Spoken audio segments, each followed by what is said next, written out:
This session about giving locally is part of we're calling it the Civic Circle Town Hall Series. Um, it is a new thing that we are doing here at the Volunteer Center. We're one of 10 communities selected nationally to be part of a research project to talk with folks and engage folks uh, in new ways of thinking about being involved in your community. And we've got a little, Tria, can you show the Civic Circle?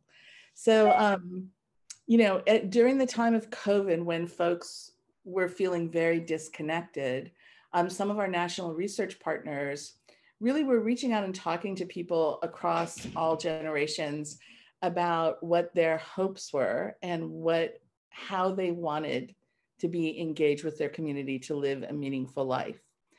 And what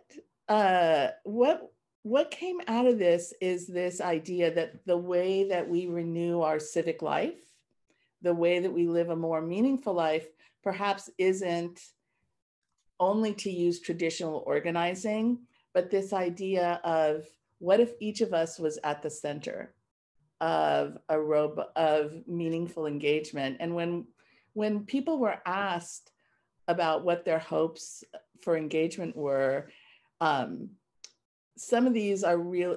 People wanted resources and help. What if we could each do one more thing in our everyday life that helped us live a more meaningful and engaged life, but also, like ripples in the pond, use that time and resource that we already have to create social good, to inspire other people. So the idea behind the Civic Circle is a movement where together we learn, we develop resources, we share ideas around volunteering, but also some things that seem really common to the nonprofit sector, how we volunteer, how we donate, but also things that aren't, how we spend our money, how we show up at work, how we use our voice as advocates, how we listen and learn across differences.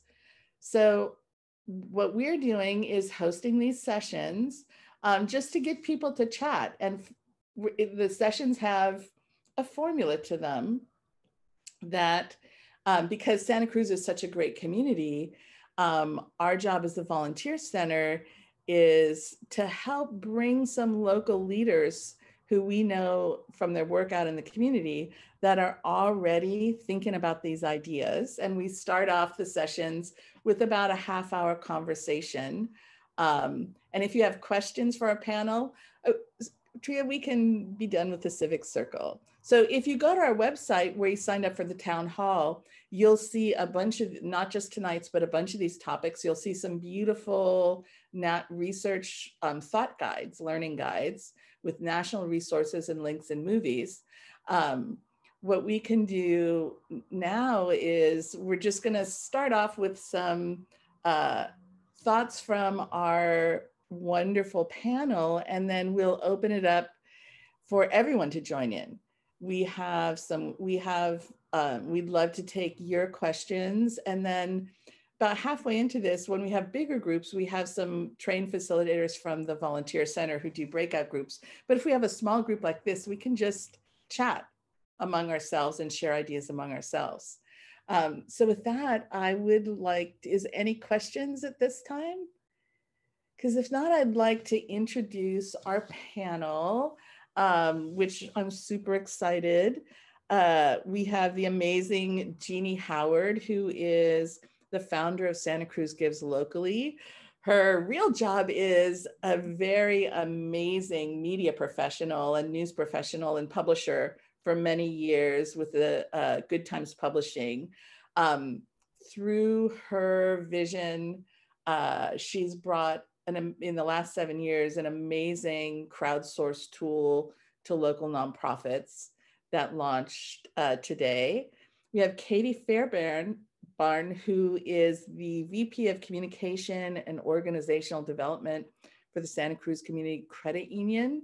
They've been really as a business to business strategy, really engaged in helping businesses that they work with through their credit union and banking get engaged in the community, and also have launched a giving campaign.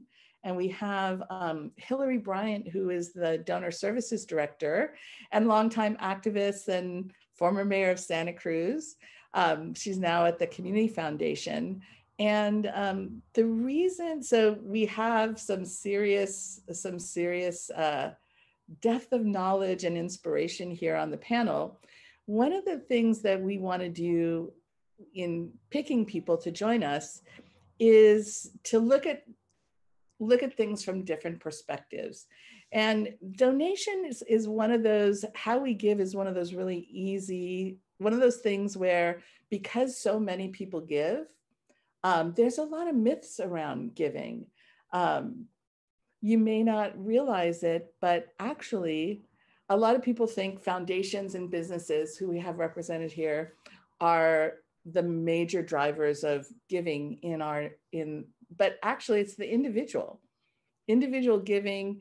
Individuals every year nationally give about 4 or 5 times as much as all foundations and all corporations combined. That giving in the United States is small g giving. There's a role for companies, there's a role for big philanthropy, but local nonprofits in particular are driven by donors, not necessarily people of wealth or means. Giving in the United States is not about wealth. It is about wealth for some people, but 60% of Americans made a gift last year, and that figure has been about 60% for the last decade or so. And that percentage of people who give varies very little based on income. That households with less than $25,000 in income also give at 60%. And they actually tend to give a higher percentage of their income than middle-class people. So there's a long and rich tradition of giving in the United States. What is changing recently is that as people get younger, as we go down through the generations, the age group that actually is beating that 60%, the one age group that's beating that 60% figure are folks under 25. 63% of folks under 25 made a gift. And for millennials and Gen Z folks, mobile gifts on your phone are what's driving giving. And one of the interesting things about that is, in that digital space, a lot of local nonprofits are totally absent. That as giving goes online, the ability of money tends to go to bigger charities. At the other end of the spectrum, with the incenting giving for tax advantages as baby boomers get closer to retirement, and we want to incent giving, wonderful local foundations who do a marvelous job of giving are actually being kind of not competed with, but in the marketplace. Foundations set up by large wealth management firms are also in giving. So giving is going up. At the same time, giving in America is going up. The percentage of the money that is staying locally is shrinking a little bit. So that's where we wanted to start our discussion tonight with our panel, is just to talk about how we can reinvigorate, learn, and together reinvigorate local giving. So I want to start by asking our 3 panelists a quick question of, can you share with us personally how you got involved in giving? Like, what motivates you? What do you get out of your work with giving? Jeannie, you want to start? Sure. Years ago, a friend of mine said that it takes 3 generations from the first immigrants in a family for giving to be part of a family habit. And I remember thinking that in my case, that's true. My grandparents were immigrants. My parents were first generation to college, and my three siblings and I are the first generation that have the luxury of being able to look at the community and the world around us and give back. And I also came of age in the counterculture. It was really a new ethos of civil rights and peace and love and equality. And it was really a renaissance in how we might want to uplift all people. So I think, and I think that's why these young kids are actually, I call them young kids, sorry, young people. The younger adults are now giving because we taught them to more than my parents taught me to, so, and my in-laws were big givers. They're passed on now, but I think they also kind of taught me. And once you start, it's quite addictive. That's my experience. Thanks, Jeannie. Katie, how about you? Get to the unmute. Thank you. I guess it would start with my parents were givers, not large amounts, but small amounts. And they were very much believers in preserving history. So they donated things. My dad was an early hop farmer, hops for beer. And when he went out of the business, he donated all the equipment to the local museum because he just wanted to make sure it was preserved and that the history of it was preserved. Probably what pushed me into philanthropy. So prior to coming to Santa Cruz Community Credit Union, I was the executive director of a college foundation for 10 years. And I also started a Giving Circle, 100 Women in Mendocino County. So philanthropy turned out to be very near and dear to my heart. I had a very dear friend who needed a kidney replacement. And we did a grassroots fundraiser about 15 years ago for him to raise the necessary money for his medical expenses. And that kind of set me on the path, and then was recruited into a executive director job for the local nonprofit at the community college. And like I said, my parents were always givers, and they were always a little philanthropic, even though they wouldn't have seen themselves that way because it was small amounts. And I think once you can get someone to give and they get that feeling, they get that satisfaction back of what it means to give, especially if it's something that is impactful or something that has meaning to them, even if it's $5. Once you start somebody on that path, they understand what it feels like and what it means. And then that's how we create these generations of people who are giving. I think that's the biggest stumbling block, is that reaching those people who've never given and giving them an opportunity to give so that they feel passionate about it. And then they give to everybody. They give to those that have meaning to them. I think that's the challenge in philanthropy. I think that's all of our charge, and to help each other be successful. If I pull up one person, that one person that I helped pull up might help 5 others get pulled up. So hopefully that's enough. Thanks, Katie. And how about you, Hillary? How'd you start in this giving? So my family was very civically involved, but I think really for me, the start of giving was a different kind of giving. I spent a lot of time, especially when I was younger and then in high school, volunteering. And I think people forget about that as a piece of the giving component, especially giving locally. I think that's where I sort of learned that giving ethos. We did a lot of volunteer cleanups at my school. We organized recycling drives. You couldn't recycle things then. You had to actually do these drives. And that was my first exposure to it. I was a UCSC alum, and I started to work in real estate in Santa Cruz. And I was probably working about 50, 60 hours a week. It's one of those great jobs where everyone says you set your own schedule, but the reality is you just work all the time. And I was feeling really disconnected from the community that I love so much. And I ended up joining Rotary, in part because I wanted to understand what was happening in my own community. And that gave me a lot of exposure to a variety of different nonprofits. And really, that was my first opportunity to give philanthropically and give back to the community and understand all the incredible work that's happening in Santa Cruz County. And when I had children, one of the things that we started doing immediately was that same volunteering thing. We'd go to beach cleanups, do all the stuff with the kids. And with both of my kids, I found modeling that behavior is so important.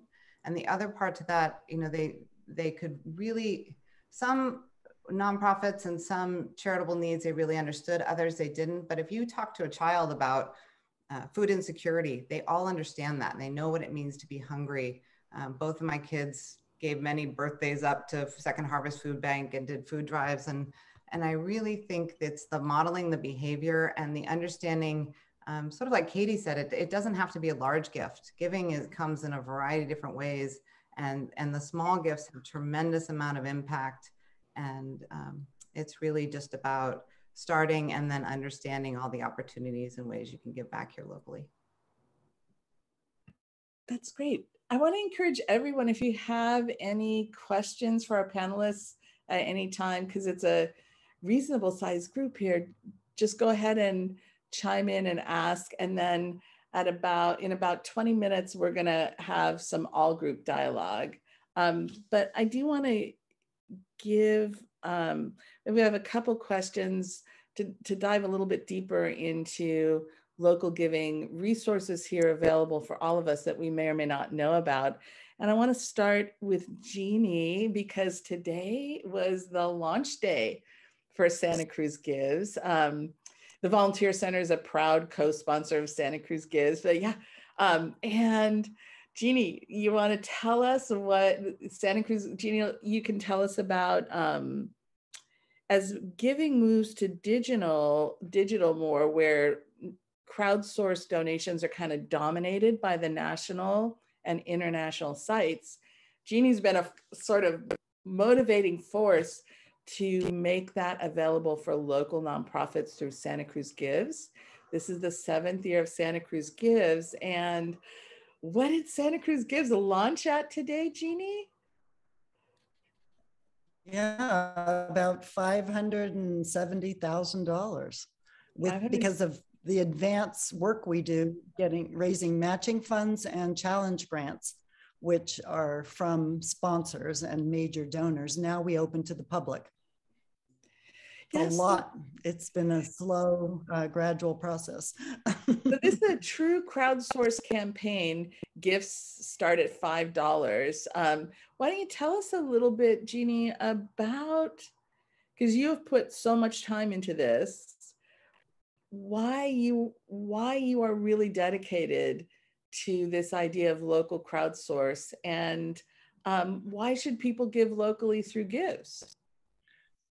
Well, one of the reasons that you spoke to already is keeping the dollars local. My work's always been in hyper-local work, so I'm very aware. I've always shopped local because I've always worked in weekly newspapers, both the community weeklies as well as what's called the alternative press, Good Times is an example.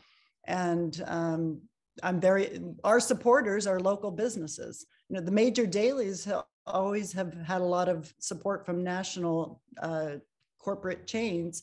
We could never get that business. We tried, but we really were only supported locally. So just as many of you probably know, many studies show how those local dollars reverberate through the community and strengthen the economy exponentially. So that's one reason. Another is that we have a committee that vets the applications. It's hard to know who to give to, who will be effective. And our two top members that have deep knowledge of the local landscape of nonprofits, one, Karen, our host,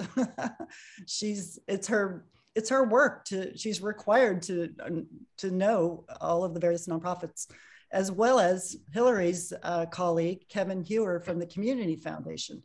The two of them combined really understand. And I love that, I always say, I love that they're running nonprofits. So not only is it their job to understand the local nonprofits, they do it themselves. They have to do the same thing, which is to understand how to remain relevant, how to be heard above the noise. It's not easy, as we all know. And then being able to learn about many nonprofits in one place, I think, is one of the greatest services for both the nonprofits and the community. It's really hard to know about nonprofits if someone didn't tell you about them or you saw an occasional article, because most of the local nonprofits have very limited budgets for promoting themselves. So once you find out about one before this campaign, where do you go? You have to research each one individually and find out what they're doing. And then of course you can get on their newsletters, but you have to know about them in the first place. And then it's hard for all of us to keep up with reading. So it's kind of nice once a year this is a holiday campaign of 6 or 7 weeks, to be able to go and learn who's doing what. And then we give matching funds to the organization, so donations are increased. That's a motivation, and that's my goal, to continue to increase those numbers. It's called a proportionate match, meaning that it's not $1 to $1, but we have a pool of matching funds, and it's on the homepage of Santa Cruz Gives. And the more an organization raises, the more of that they get, the higher the percentage. So that's nice. And I think there's a lot of excitement around that collective platform. When I'm on the site, and what donors are telling us is they get to see the donations tick up in real time.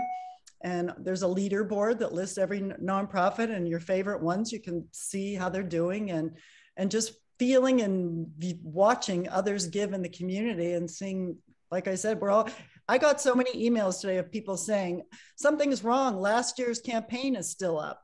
They couldn't believe that $570,000 could have been raised before we started. I've had to tell so many people, no, it's not a mistake. So that's pretty exciting. It's kind of also the shopping cart. It's a $5, as Karen said, $5 minimum donation. You can get in there and start clicking away, and next thing you know, it's like being at the checkout line in the grocery store. You've grabbed a few packs of gum, some batteries, and some backup earbuds. It's just hard not to give to these groups. Each one of them has a profile page, and I just think they're all doing such great work. I want to support them all, and I usually try to, but we have 80 this year.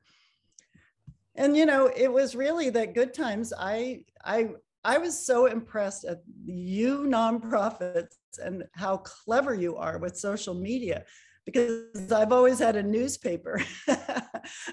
Good Times reaches half the adults in the county, so we're really not that great at social media because we don't really have to be. And so Tria and Karen are just brilliant at using the free tools that we now have. But still, Good Times is able to write stories every week now for 6 or 7 issues, and massive advertising.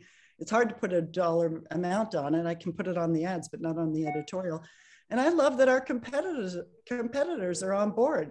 This year especially, I have KPIG and all of the sister radio stations, KZSC, KSCO, Growing Up in Santa Cruz, the family magazine, Santa Cruz Local, the online news site, and the Times group of weeklies. They're all on board this year with promoting, and the Sentinel usually does something too. So it's those are all good reasons to be part of it. Thanks. And a quick note, I just want to say one quick thing. If a nonprofit's not accepted, it doesn't mean that they didn't qualify. It just, we're trying to keep it so that the pie is not sliced up so thinly that it isn't worth it for the organizations. So we've been trying to limit it to some extent. So hopefully someday we'll be able to say yes to everyone. Thank you. Thanks, Jeannie. Because I'm mindful of Hillary's event, I'm going to ask you a question next, Hillary. It kind of but people give for many reasons, from crowdsource to tax benefits. There are some people some people are very interested, particularly as they're heading into retirement, with tax benefits. Wealth management companies like Fidelity, Schwab, and Vanguard now are managing close to $1 billion in charitable money through donor advised funds. And I think people may not be aware that our amazing community foundation has those exact same tools and tax benefits, but in a way that are so much closer to the community needs. And so a great many of those philanthropic gifts that started Santa Cruz Gives, the majority of them actually came from community foundation donor advised funds, showing how when you keep your money local, it's so, it just, there's some force multipliers there. So can you tell us a little bit about local philanthropy options at the community foundation, and how the community foundation works and what's available for folks who want to learn more and give through the community foundation? Sure. Thanks, Karen. First of all, I should say I'm so proud to live in a community where people give like that. It's incredible that there are so many philanthropically minded people in our community, and so supportive of the local nonprofits. I joined the Community Foundation. I'm very new there, only in the last year. I actually joined during shelter in place. So we're just getting back into the offices, and it's my first time in the office, which is very exciting.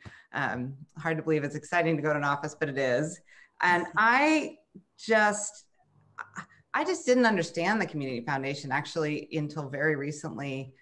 It always felt like a place for other people. It felt like when you put the word foundation with something, often people think of great wealth. And what I've learned is that it really is our community foundation. And part of the reason I took my current role is I saw how the foundation responded to COVID. I think we've given well over $9 million out to the community.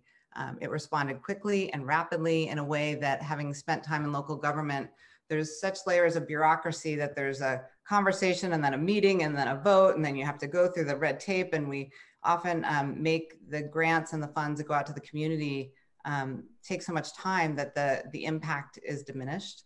And the Community Foundation just said, how are we going to help? I mean, really, it was founded in 1982 because we had the massive floods in Santa Cruz County. For those who were around, they were tremendously impactful. And it has the ability to respond. It's not the Red Cross, but it has the ability to get the money out to the community where we need it most. It did that in COVID. And then when I joined the foundation, it was right at the tail end of our fires. It was in September of 2020. And it just struck me that a global pandemic was going to be crushing to our economy. And then you layer on top of that the loss of property and houses and affordable housing, and the impact that would have. And there were very few organizations that could respond the way the foundation does. And that sort of leads me into the difference is there are, Schwab and Morgan Stanley all have these large, they're called charitable giving accounts, but they're donor advised funds. We have the exact same thing at the Community Foundation. The difference being that all of the fees on your donor advised fund, which are pretty commensurate with the other organizations. I don't know, don't need to go into that, but those fees are going right back into the Community Foundation to run these programs. So every dollar that you gave during the fires, and I know many, many people did, that went directly out to the community. That was 100% pass through. It came through our foundation. We were processing donations night and day, and it went right back out. The same for COVID. So it allows the foundation to do that work. So that's the real difference.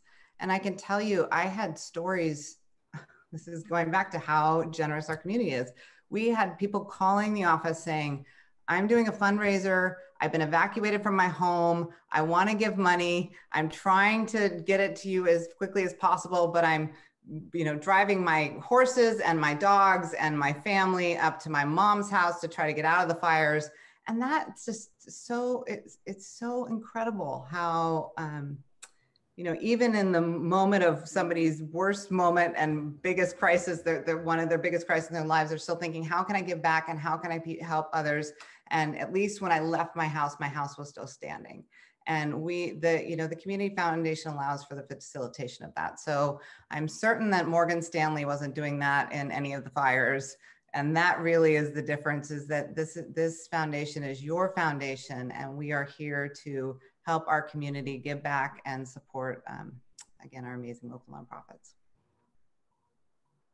Thank you.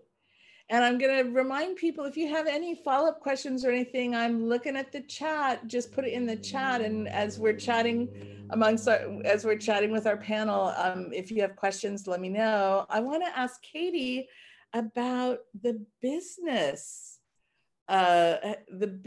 proposition of giving. So the Santa Cruz Community Credit Union, like the Good Times and like so many local businesses, are investing in ventures like Return the Favor, which is another really amazing online matching giving campaign, to engage and incent their customer base to join in giving to local causes. First, thank you to Good Times, thank you to Community Foundation, thank you as somebody who runs a nonprofit that relies on these donations. It's great to know that there's partners out there thinking about it, so thank you. But also, from your point of view in leadership, what's the business case for doing this? Why does this make good business sense? And how can people, when people are thinking about where to bank, which businesses to support, how can people learn about the giving practices of local businesses and support those that are actively engaged in making giving part of their bottom line? So I'll answer that to the best of my ability. I've been with the credit union for almost a year, and the Return the Favor program, this is the second year that it's been running. And my understanding is that in the first year, it was the board of directors of the credit union said they were so devastated by what was happening in the community following the fires, going into COVID, and just seeing what was happening. A lot of our board members volunteer on nonprofit boards, so they have an affinity to nonprofits. They are givers themselves, so they wanted to support the community. So they came up with the Return the Favor program as part of the business model because it's very mission specific to the credit union. It is it's very much a part of why the credit union was created. We aren't one of those old credit unions that was created by the Retired Teachers Association. We were actually created for social and economic justice by a group of concerned citizens in Santa Cruz who wanted their own financial entity to do services. So we're not like everybody else. We live in a little different niche. Our niche is not always for profit. Our niche is often helping somebody who can't get a loan anywhere else. Our niche has been, for example, we give loans to people who only have an I-10. We do DACA loans. We do things that don't always make us money, but it's the right thing to do. So when I came on board with my background in philanthropy, I made a pitch to the CEO and the board, and I asked them to front load the Return the Favor campaign with $50,000 and run it as a match program. And because in my experience, match programs are often very beneficial. And the difficult part was figuring out which nonprofits to support, because I explained that in order to make an impact, you have to limit how many nonprofits you give to. And that's the difficult part. So we went through a laborious process and came up with 12 nonprofits and reached out to all 12, explained the concept, and what a difficult time so many of them have, because a lot of times the person who answers the phone is also the person who's bagging up the food that's going to be given out to the community, loaves and fishes. Every time I talk to Ashley, she's loading a bag of groceries or she's unloading her car. I mean, she does it all. That's an executive director who, I don't think she stops. She starts probably at 6 a.m. and goes till 7 at night. So the idea was to help them, to give them that shot in the arm. And that's what match programs can do. And so within 3-4 weeks, we exceeded the goal. We were at about 105,000. I asked the board for an additional 25,000. They gave it. Within 3 days, we maxed out. So the match program has ended, sadly. The campaign continues until the 30th of this month. We wanted to end it on Giving Tuesday. We also did not want to conflict with Think Local First and Santa Cruz Gives, because we knew that that was a huge program and very beloved and long-term. So we didn't really want to compete, and we want all programs to be successful. So we're pretty excited to be able to do this for nonprofits. And again, for us, it's mission specific, and it's incumbent on all of us to help bring people up. And these nonprofits are the ones that are on the ground providing the support services to the people in the community who need it the most. So it's truly about, for us, it's serving the underserved and the unbanked in the community. Well, thank you for that answer. I have a question for all of you, whoever wants to go first. When we look at research from donors, the one thing particularly new donors say is, I want to make sure that my money is used wisely and my money makes a real world impact. And, you know, I think that that's something where in your positions, the three of you are uniquely positioned in terms of being at your institutions and knowing nonprofits, but also selecting where money goes. What would you say to local donors about how giving locally and how folks can make that happen and how folks can make that decision? Oh, go for it, Katie. Yeah, so I would say, I'll just put a little different spin. So in the Return the Favor campaign, we are running all the donations through the Grapevine org site. And the reason is because we don't have a 501c3 and we didn't want to act as the fiduciary. And so they have a fund. And so that will automatically generate charitable contribution letters, and they're collecting the money and dispersing the money. And so it was just clean, and Grapevine doesn't charge a fee. Often, I think it's really important to explain to donors, especially large scale donors.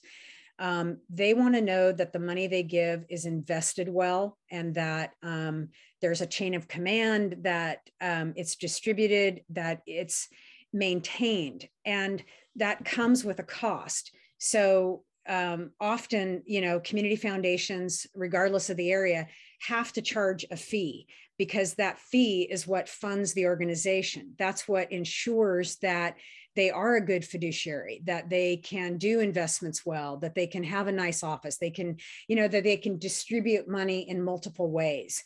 My experience is that sometimes donors balk a little bit when there's a fee associated, but I think if you can clearly describe what the fee gives them and how that's part of the work that we do in philanthropy. And I think that's sometimes the rub. Other times it's not the rub. If they like the program, if they appreciate what you're doing, it doesn't even come up. That's been my experience. Hillary, Jean, anyone else want to join in on that one?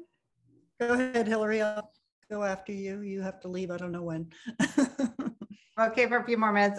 So, I think that part of it is, that's a great point, Katie, and the fees are part of it, but I think really understanding the program and understanding the impact. I can give a good example of something that we're working on right now. It's a project called Veterans Village. And I know that for years and years, we've all been thinking about how we can be more helpful to solutions around unhoused in our community. And in this case, we're really trying to find a solution that is focused. It's focused on veterans. It's purchasing a property. It's purchasing a property that has existing housing and then adding housing on it. And it's really thinking about how can we make the biggest impact on these problems that are oftentimes just overwhelming. We look at some of the challenges that we're facing. Food insecurity, you could pour millions of dollars in the food bank and people are still going to be struggling with food insecurity. And it's how can we sort of focus our dollars on areas where we may not be able to solve the problem, but we can start making some really visible impact. And I think that's what's one of those things that it takes spending some time. It takes investigating organizations. There are so many incredible organizations in our county. There's also quite a bit of duplicative work. And so how can we find, if I really want to invest my dollars in finding a solution in this area, where and who is doing the best work in that area. And certainly the Volunteer Center is an incredible resource. I think we're a great resource. There are resources out there, and taking the time to learn about these programs will make your dollars go a lot farther. Nice. Well, I like to let people know that for Santa Cruz Gives, we pay no salaries, no rent, no overhead.